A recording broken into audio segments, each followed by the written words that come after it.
The new Black Ops 6 Season 2 update patch notes just went live, and in this video, we're going to be going over all the changes made in quite possibly one of the most important updates for Black Ops 6's life cycle. If you guys are excited and want to stay up to date with any and all news, updates, best class setups, as well as a settings update, feel free, drop a like on the video, subscribe to the channel, turn on those post notifications to stay up to date. And after watching the video, let me know down in the comment section if this update is a W or a complete L.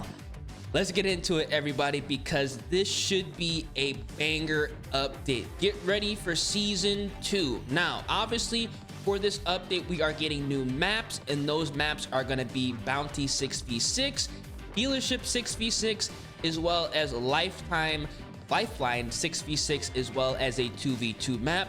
We're getting new multiplayer modes. Overdrive, it's going to be coming when the launch of Season 2 goes live. We're getting Gun Game, which is going to be coming within week 2, and in season we are getting Valentine's Day limited time modes, which are going to be third wheel gunfight as well as couples dance off. Now we're obviously going to be getting new weapons. Those are going to be the PPSH 41, which is going to be releasing in the battle pass, so it's going to be immediately accessible for everybody. We have the Cypher 091, which is going to be an assault rifle, which is also going to be in the battle pass. We have the Feng 82, which is going to be a light machine gun, which is going to be in the battle pass. And we have the TR2, which is going to be essentially the FAL, which is going to be released as an in-season event award, which is going to be obviously available at a later date. Now we have new attachments as well. We have the crossbow attachment. It's going to be a part of the battle pass. We have the AEK 973 full auto mod, which is going to be an event award. We also have the Tanto 22 SMG binary trigger, which is going to be another event award. And we are also going to be getting new multiplayer perks, which are going to be Slipstream, which is going to be another event award. And we have a new score streak, which is going to be the War Machine, which is going to be another event award as well. Now we have the new Zombies map. It's going to be Tomb. And now hopefully we are going to be seeing some weapon balance. Now, okay, here's something that's really important. Ricochet anti-cheat. As previously discussed in our recent community update blog, we are ramping up our fight against cheaters across both multiplayer and Warzone, with new security measures deploying throughout the coming seasons. Updates include enhanced detection models for behaviors like aimbotting, stricter account trust, and hardware identification to target repeated offenders, and new tools to combat dishonest behavior, such as playing with cheaters or attempting to spam report innocent players. We are also focusing on more precise tools, including major updates to the kernel level anti-cheat driver and server-side systems starting this season and continuing into Season 3. These measures, combined with ongoing improvements and legal actions against cheat sellers, aim to deliver a more secure and enjoyable experience for everyone. Here we go. We have some battle pass information as well. The battle pass operators look quite nice this season, but I think the really important thing that we're going to be seeing within Season 2 are going to be a lot of weapon balance and obviously quality of life updates as well. Here's something that's quite interesting: camo and camo challenges. Players can now equip any equipped or unlock any special camo for a weapon as soon as they unlocked any 5 military camos for that weapon. Previously, players needed to unlock all 9 military camos for at least one mode to equip special camos. That's a typo there. But so essentially you can rock any camo you want. You just have to unlock just 5 military camos if you want to equip a special camo. In my personal opinion, they should just be unlocked automatically. You should not have to complete any camos because they're not necessarily part of the base camo grind. Here we go. Here's multiplayer. Weapons. Addressed an issue where akimbo attachments did not properly display pros and cons. Addressed an animation pop up when using certain muzzle attachments with the GS45 pistol. Now here we go. All weapons. We have a few global changes landing with the start of Season 2 that will affect all weapons. The first is an improvement to the weapon motion reduction on the dexterity perk, which will make weapons feel even more stable while jumping, sliding, and diving. That is a massive W. The second is a response to feedback that the weapon animations on respawn can get in the way of combat. These animations are now immediately interruptible when firing, aiming down sight, sprinting, and performing other gameplay actions. Lastly, we are turning down bullet penetration significantly as we have continued to see cases where bullets are passing through too much cover. Our first step in addressing this is to decrease the maximum depth that bullets can pass through for all materials. We have longer term plans to make bullet penetration more intuitive and consistent, and we will be forcing further improvements in future updates. That's actually kind of a good update because the bullets literally can shoot through like everything in this game, so that's interesting. Weapon motion reduction from the dexterity perk improved from 60 to 70%. Weapon raise animations that play on respawn are not fully interruptible and reduce bullet penetration. So magazine attachment changes, here we go. Another large scale change we are making is speeding up fast mag reload times. Our goal is for every magazine attachment to have a roll across many playstyles in Call of Duty, but we recognize that it can feel hard to trade away the larger mag sizes. We want to avoid adding more penalties to extended mags, so instead of focusing on improvements to fast mags to take the selection, we are focusing on improvements to fast mags to make the selection more enticing. This should just drop the bullet loss in our reality. We're starting with reload time adjustments, but we'll continue to assess magazines to make sure players have more interesting choices and build potential with this node. Okay, not mode, node. Fast Mag 1, Fast Mag 2, and Fast Mag 3 and Foot Mag reload times improved by 10% on all weapon classes but pistols. Fast Mag 1 and Fast Mag 2 reload times improved by 5% on pistols. All LMG magazines with 50 rounds or less had reload times improved by 5%. ASVAL default magazine reload time improved by 10%. Addressed an issue with the SWAT 5.56 Fast Mag 1. It will now improve reload times as intended. Okay, the following magazine attachments have had their ammo add times updated to match the following timings. The overall reload times and interrupt times remain the same. So here we go. We have the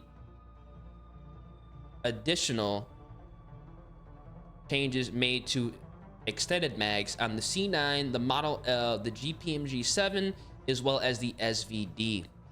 Melee, remove screen flash when taking frontal bullet damage while holding a melee. And for the assault rifles, the Goblin MK2. Here we go, ladies and gentlemen. The Goblin MK2 may be the most divisive weapon out there in the community. Some players absolutely love it, and a lot of players strongly prefer other weapons because it's semi-automatic. We're making a number of small improvements to help overall usability and consistency without affecting the weapon's identity. In particular, the maximum damage range increase will help with mid-range engagement, and we're giving it a bit more inflicted flinch than average assault rifles to avoid players who land that first hit. That's honestly how it should have been from default. So they're going ahead and increasing the damage range on this assault rifle. ADS in time improved from 245 to 240. All hipfire spread and angles improved by 0.5 degrees. Sprint to fire speed improved from 175 milliseconds to 170. Sprint to fire time improved from 285 to 280, and flinch caused by this weapon has been increased as well. So the Goblin MK2 is receiving a massive buff. I think this is a good thing because this is going to be one of those weapons where you have to understand how to use it for it to be effective. Now, the Compact 92.